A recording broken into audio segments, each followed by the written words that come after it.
Hey, what's up, guys? I've got an interesting thing here to talk about with you today and kind of want to see what you guys think and if you guys have any insights on this at all or not. I haven't quite done the amount of research I probably should have on this subject, but it's something that I've known about for a little while. So I would say probably about, I don't know, like 6, 7 years ago now, it's been, I spent some time going through and trying to find really, really old lineups for teams like 1900, 1901, 1902, like around that period.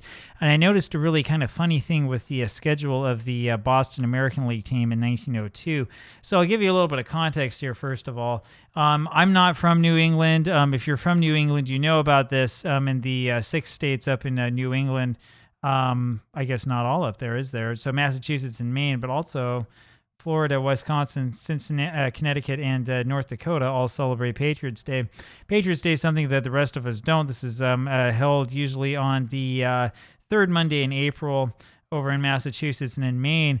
And this traditionally for baseball would mark not just the beginning of the season, but also a doubleheader. But that's not always the case. So we know that if you play most really old seasons, you'll see usually the Boston National League team have a doubleheader on the third Monday in April. And it's usually set up to coincide with their first game of the season. At least that's the way that it is with a lot of seasons I've looked back on. But when the American League started up, things became a little bit weird. So if you look here at the 1902 Boston Americans schedule, what you see here is that they have this game against Baltimore that's a one-off on April 19th. The problem, though, is that April 19th was a Saturday. That wasn't Patriots Day. That would have been the 21st, right? If we go take a look over here at, at the rest of the at the National League team, it'll take me a second, go to the NL, go over to the Boston Nationals and look at their schedule and results. The Nationals did play on the road, interestingly enough, on April 21st.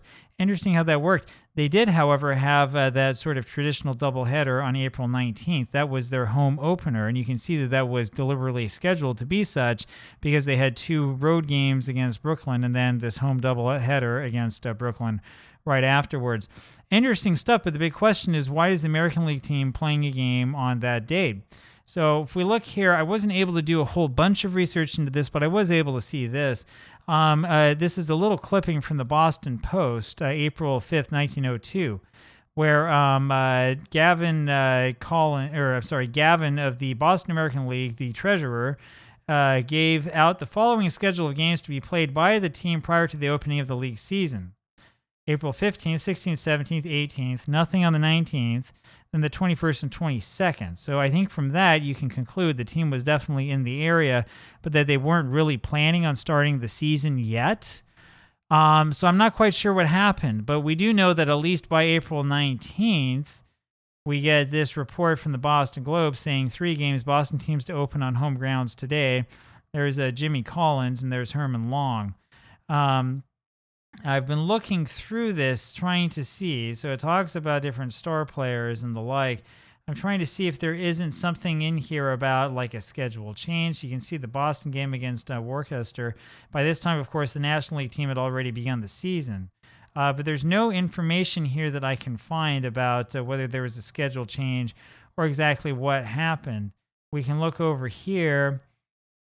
This is Van Johnson says he wants no more of Spalding, so that's a different thing. That's completely different, and there's not really much else to say other than that there'll be plenty of cars run from the subway to the American grounds, so there you go.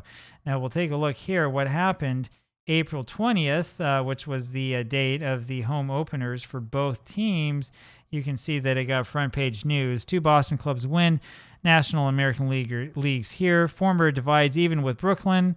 Collins' team in a grand finish pulled victory from apparent defeat. Nearly 30,000 people to see the 3 games. Persons, I should say. Noteworthy opening of Boston ball season. Thousands turned away from Huntington Avenue grounds. Nearly 30,000 people at 3 baseball games in Boston is an indication that the sport is in high favor. It was an unusual thing, too, for this city, the opening of the season for 2 major leagues. The Brooklyns played morning and afternoon with the Boston Nationals, and the local American League club had as rivals the noted Baltimore's. A rare incident in connection with the latter club's advent here was that in its ranks are some players that formerly, and we'll keep going here. Oh, where do we go? We're over here somewhere, probably up here. That formerly gave allegiance to the visiting team on the South End grounds, right? So we'll take a quick look and see if there was anything in here about. It's always fun to read this, all of the news about the first game of the season. Interesting thing here is if there's anything going on about if there's anything in here about like the unusual fact that they changed this schedule around. And I'm not really seeing much as I look through this report. There's really nothing here to talk about. We could look elsewhere, probably in the sports section, just to see. But I'm not really seeing much at all. Maybe one of those things where the paper either didn't want to give any publicity to it or didn't really want to talk about the odd thing that happens. Think of 10,000 people unable to gain entrance to the American League grounds yesterday. Well, they could go see the National League team. A few more gates and policemen will be in order on special occasions at the Huntington Avenue grounds if the management care to rake in all the money inside. Pretty interesting. They had a really big crowd there that day. Now, the other thing that's interesting is if you go forward a year. So we know something weird happened, I'll say that, because if we look here on the this schedule, this game was originally scheduled on June 30th, and there was a schedule and site change. Why? I don't know. Who did it? I don't know, and that's the researcher's question, right? We got to figure this out before we really understand exactly what's happening.